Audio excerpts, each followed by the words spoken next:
नमस्कार दोस्तों, SMD channel के अंदर आपका बहुत बहुत स्वागत है। दोस्तों, इस वीडियो के अंदर हम बात करेंगे सीमेंस एनर्जी इंडिया कंपनी के शेयर के बारे में। हाल ही में दोस्तों ये कंपनी लिस्ट हुई थी मार्केट के अंदर, और इसका जो है दोस्तों आज जो है क्वार्टर 1 का रिजल्ट आने वाला है आपसे कुछ ही देर के बाद। वो जो 1 अगस्त का सेशन था वहाँ पर थोड़ी सी हमें गिरावट देखने को मिली थी। उसका रीज़न भी यही था दोस्तों, आज यानी 4 अगस्त को जो है इसका रिजल्ट आने वाला है इसलिए। इसके अलावा इसका मार्केट कैप अगर हम देखें दोस्तों, 1,12,000 करोड़ का इसका मार्केट कैप है। वहीं अगर इसके हम प्रॉफिट की बात करें, मार्च के क्वार्टर की अगर हम बात करें तो वहाँ पर 240 करोड़ का प्रॉफिट आता हुआ देखने को मिला था, जो कि इसके प्रीवियस क्वार्टर के प्रॉफिट के मुकाबले थोड़ा सा ज़्यादा ही हमें आता हुआ देखने को मिला था। तो आज देखते हैं दोस्तों इसका प्रॉफिट कितना निकल कर आता है, बढ़ता हुआ आएगा या घटता हुआ आएगा। हालांकि मार्केट को उम्मीद है कि शायद थोड़ी सी बढ़ोतरी हमें इस बार भी जब प्रॉफिट के अंदर होते हुए देखने को मिलेगी। वहीं प्रमोटर की हिस्सेदारी को हम देखें तो 75% के आसपास बनी हुई है। और वहीं इसके अगर हम चार्ट पर चलें दोस्तों, जैसे कि आपको पता ही होगा, हाल ही में जो है लिस्टेड हुई थी कंपनी, 19 जून का जो चार्ट यहाँ पर हमें दिखाई दे रहा है। और जब ये लिस्ट हुई थी तब इसमें थोड़ी सी हमें प्रॉफिट बुकिंग देखने को मिली थी लिस्टिंग के बाद। फिर इसमें एक लोअर लो बना था जो कि 2508 का था। फिर इसने अपना रिसेंटली हाई बनाया जो कि 3277 रुपये का है। और लाइव हाई बनाने के बाद जो है इसमें हल्की सी प्रॉफिट बुकिंग हमें देखने को मिली है। तो फिलहाल के लिए दोस्तों जो हमारा रेजिस्टेंस निकल कर आ रहा है वो है 3235, और जो उसका लाइफ हाई है 3277। इन दोनों जोन को अगर हम मिला दें तो हमारा प्रॉफिट बुकिंग जोन बन जाता है, यानी सेलिंग जोन क्रिएट हो जाता है। अब जरा इसके अगर मान लीजिए दोस्तों इसका रिजल्ट हमें अच्छा देखने को नहीं मिलता तो ये कहाँ तक गिरता हुआ आ सकता है। तो हमारा सपोर्ट कहाँ पर पहले वो है 2976, दूसरा 2808। ये दोनों जोन मिलकर हमारा क्या बना रहे हैं, ये हमारा एक डिमांड जोन क्रिएट कर रहे हैं, जो कि फिलहाल के लिए थोड़ा सा हमें मजबूत दिखाई दे रहा है। वही रिजल्ट दोस्तों अगर ख़राब आ जाता है इसका, यानी सेलिंग इसके अंदर हमें देखने को मिलती है, तो हमें खरीदारी कहाँ पर करनी होगी, या तो 2808 के आसपास करेंगे या इससे थोड़ा सा नीचे हम कर सकते हैं। क्योंकि जो 2800 का लेवल दोस्तों यहाँ पर सबसे ज़्यादा हमारे स्टॉप लॉस लगे हुए इसी रेंज के आसपास। क्योंकि अगर सेलर सेल करते हुए आएंगे तो स्टॉप लॉस को ट्रिगर करने के लिए ही इस शेयर को नीचे लेकर आएंगे। और जैसे कि आपको पता ही मार्केट कैप कंपनी का काफ़ी अच्छा है, बहुत ही सॉलिड कंपनी है। तो इसमें कोई बहुत बड़ी गिरावट आने की फ़िलहाल के लिए हमारे पास कोई ऐसा मतलब रीज़न सामने नहीं आ रहा। अगर कोई रीज़न निकल कर आ जाता है बहुत बड़ा नेगेटिव दोस्तों, तो हो सकता है ये दोबारा से अपने लोअर लो बनाता हुआ हमें देखने को मिल सकता है। बिना रीज़न के दोस्तों स्टॉक को नीचे लाने का कोई मतलब नहीं बनता।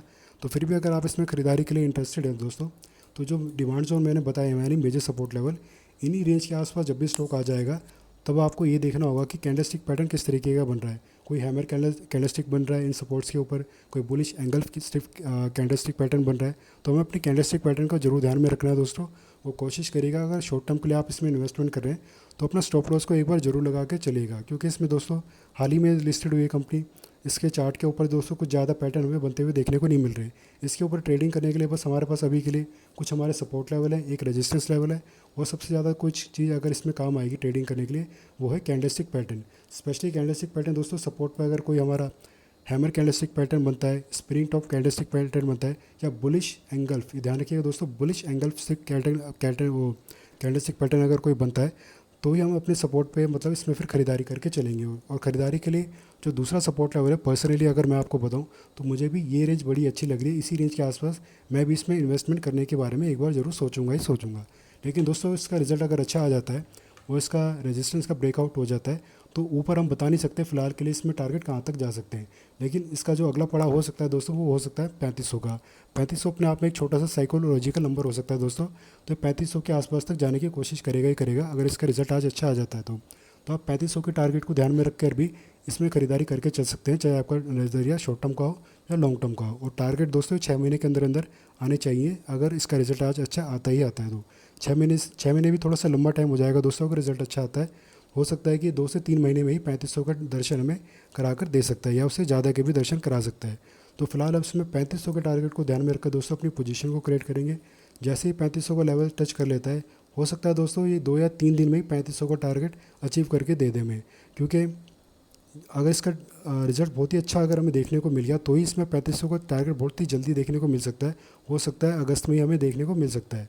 लेकिन दोस्तों अगस्त की जो सीरीज़ आपको पता ही है, थोड़ा सा इसमें उठा पटक जो रहने वाली है टैरिफ के रिगार्डिंग, तो हो सकता है इसमें थोड़े दिन ये किसी रेंज के अंदर फंस जाए, सस्टेन करे, जैसे कि ये 2900 से लेकर 3200, या फिर मैं कहूँ 2900 से लेकर 3500 के नीचे की जो रेंज है यहाँ पर काफ़ी टाइम तक टाइम पास करे। और फिर हमें देखना होगा किस लेवल किस तरफ जो इसका ब्रेकआउट होता है, ऊपर की तरफ होगा या नीचे को होगा। हालांकि रिजल्ट का तो उम्मीद तो यही है दोस्तों अच्छा ही आएगा, तो 3500 की जो रेंज हमें जल्दी बनती हुई देखने को मिल सकती है। लेकिन फिर भी मैं अभी यही कहूँगा कि इसमें 3500 के टारगेट को ध्यान में रख के हम खरीदारी करेंगे। ज़्यादा बड़े टारगेट के बारे में तभी हम बात करेंगे जब ये 3500 का टारगेट आता है और कितने दिनों में 3500 का लेवल छूता है दोस्तों, उसी हिसाब से हम फिर अपने अगले टारगेट के बारे में बात करके चलेंगे। हालांकि टाइम पीरियड मैंने आपको काफ़ी लंबा दे दिया 3500 के टारगेट का, उतने टाइम पीरियड में तो दोस्तों काफ़ी कुछ बदलाव इसके अंदर हमें देखने को मिलेंगे अगर इसका ट्रेंड जो है बुलिश रहता है तो।